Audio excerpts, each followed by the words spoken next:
Dans énormément d'œuvres, nous avons souvent en tant que personnage principal un ou une protagoniste nuancée. Souvent très appréciés, ce genre de personnages sont souvent amenés à commettre des actes horribles ou à prendre des décisions qui vont souvent à contre-courant de la morale. Là où certains ont commis des actes horribles par pur égoïsme, d'autres les ont commis certes en brisant leur propre morale, mais aussi, selon eux, pour un bien commun. Beaucoup de ces personnages sont devenus des figures emblématiques de la culture populaire. Analysons aujourd'hui les raisons pour lesquelles ces personnages sont devenus si populaires malgré le fait qu'ils aient commis des actions immorales. Dans ce genre de protagoniste, j'ai remarqué deux profils différents. Celui qui commet un ou plusieurs actes pour ses propres intérêts, par égoïsme, et celui qui agit pour un bien commun, à travers son propre prisme. En commençant à écrire cette vidéo, le premier personnage qui m'est venu en tête est Joel de The Last of Us. La décision que celui-ci prend à la fin du premier opus rentre parfaitement dans le premier profil cité. Il franchit largement les limites de la morale pour son propre bien-être, au détriment d'un bien commun global. Et pourtant, Joel fait partie des protagonistes extrêmement appréciés malgré le fait que je me souviens avoir vu un bon nombre de personnes choquées par ce qu'il a fait. Bien sûr, il y a toujours des raisons pour comprendre ce genre d'acte, ce qui humanise aussi le geste et rend plus nuancée la chose. Arthur Morgan de Red Dead Redemption 2. Un personnage qui ces dernières années a fait pas mal de bruit. Il m'arrive encore aujourd'hui de voir énormément d'édits ou de posts sur les réseaux sociaux. Pourtant, si on observe la trame et la morale du jeu, celui-ci nous raconte clairement le dernier voyage de ce qui semble être les derniers hors-la-loi de l'époque du Far West. Arthur, grande figure de cette famille aux côtés de Dutch van der Linde, mène donc une vie de criminel à une époque où la figure des cow-boys braqueurs s'est presque complètement éteinte. Meurtre, braquage, extorsion, tout y passe. Au-delà de toute nuance, du passif et des raisons de pourquoi cette famille se démène à survivre par les pires moyens, tous ces personnages, dont Arthur et même surtout Arthur, vivent dans l'immoralité. Qu'est-ce qui nous a convaincus, chez Arthur, que derrière toutes ces actions se cachait un homme au grand cœur, sans toute la profondeur du personnage, ses raisons, son passé, ses efforts. Le reste, on vous laisse découvrir de vous-même. Dans la même catégorie, nous avons aussi Cersei Lannister, personnage certes populaire mais déjà beaucoup moins apprécié. Au-delà des personnes qui ne supportent pas qu'une femme soit un personnage manipulateur, mauvais et nuancé, il est vrai qu'il peut être compliqué d'apprécier le personnage, j'insiste, de Cersei. Je pense qu'elle rentre facilement dans la catégorie d'antagoniste qu'on aime détester.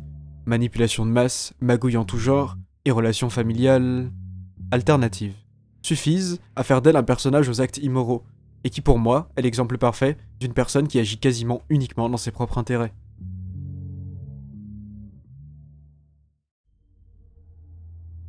Walter White, alias Heisenberg, est un autre parfait exemple de ce cas de figure. Je pense que je ne spoil personne en disant que Walter est initialement qu'un prof de chimie, qui du jour au lendemain apprend qu'il est frappé d'un cancer du poumon. Malgré une solution simple lui étant proposée, par ego premièrement, il décidera de prendre un tout autre chemin, celui de la cuisine de méthamphétamine. Empêtré dans ce monde de la drogue et du business qui n'est initialement pas le sien, par manipulation et pur égoïsme, en pensant que c'est la seule solution, il en viendra à des actes cruels qui au fil des saisons impacteront tout son entourage. Le personnage trouve son équilibre, sa nuance, dans le fait que nous le suivons de A à Z dans sa guérison du cancer et dans les problématiques qu'il croisera, et même si beaucoup de ses choix sont difficilement compréhensibles, il est difficile pour nous de ne pas l'apprécier. Un monsieur tout le monde frappé d'une grande tragédie, qui décide de prendre un chemin inconnu et sinueux, pour s'en sortir de ses propres moyens, peu importe les pertes qu'il y aura sur la route.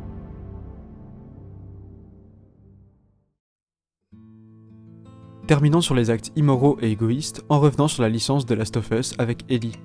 Dans le deuxième épisode, cette protagoniste rentre dans un cercle infernal de vengeance qui la poussera à commettre énormément de meurtres.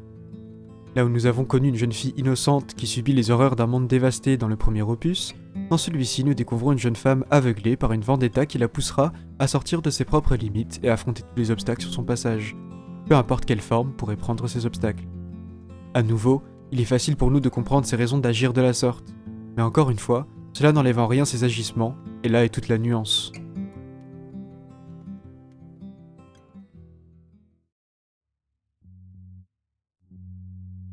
Parlons désormais du second profil, celui du protagoniste qui essaye ou pense agir de manière horrible pour le bien commun. Et le premier qui m'est venu en tête dans cette catégorie est Rick Grimes de The Walking Dead. Et on va parler de celui de la série, puisque je pense que c'est celui qui est le plus populaire. Rick, pendant son long périple dans cet apocalypse zombie, est très vite retrouvé leader d'un groupe de survivants qui ne cessera de grandir au fil des saisons. Plus Rick a accumulé les traumatismes, plus des sentiments primitifs et insidieux se sont emparés de lui. À plusieurs reprises, il a franchi certaines limites pour se retrouver complètement hors de lui, dissocié. Il lui arrive même parfois d'être convaincu à 100% de faire la bonne chose, de la bonne manière, alors que d'un regard extérieur, la situation est bien plus cocasse. Mais puisque c'est LE Rick Grimes, ça marche.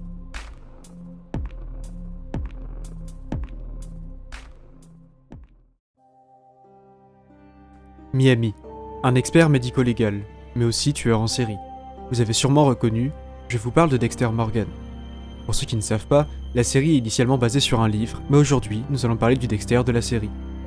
Dexter est un personnage complexe, qui est né avec un traumatisme extrême. Il se retrouve marqué à vie et habité par ce qu'il appelle son passager noir. Son père, paniqué et désorienté, lui aura donc inculpé un code. Si on résume basiquement celui-ci, Dexter n'a le droit de calmer son Dark Passenger seulement en tuant des personnes qui le méritent, à savoir des criminels.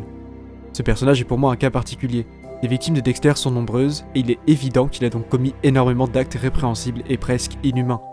Seulement, le contexte des origines de tout ça, ses méthodes et sa personnalité attachante, voire goofy, nous gardent auprès de lui. Son combat envers son propre démon et ses difficultés à s'intégrer socialement font de Dexter, à 2 poids 2 mesures, un personnage à qui on pourrait s'identifier malgré tout, sans pour autant cautionner une série de meurtres interminables, évidemment. Donc nous nous trouvons dans ce cas dans un entre-deux, où Dexter suit ce soi-disant code pour calmer ses pulsions, mais en même temps persuadé qu'il aide la population en éliminant des criminels qui auraient échappé au système judiciaire. Encore, et toujours, de la nuance.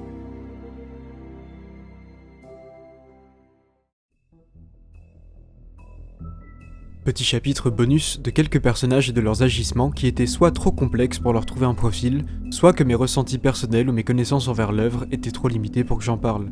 Donc je serai bref à leur sujet, je m'en excuse. Liste non exhaustive qui commence avec une jeune femme tourmentée, ayant fait énormément de bruit récemment. Powder, alias Jinx. Toujours pas de spoil, seulement, le morceau de sa vie aux côtés de Silco fait qu'elle rentre, je pense, dans une catégorie bien à elle de personnages imparfaits. Bigby Wolf, de la série de jeux de Wolf Among Us. Personnage presque honorable, mais qui utilise parfois des méthodes bancales, voire extrêmement brutales pour arriver à ses fins.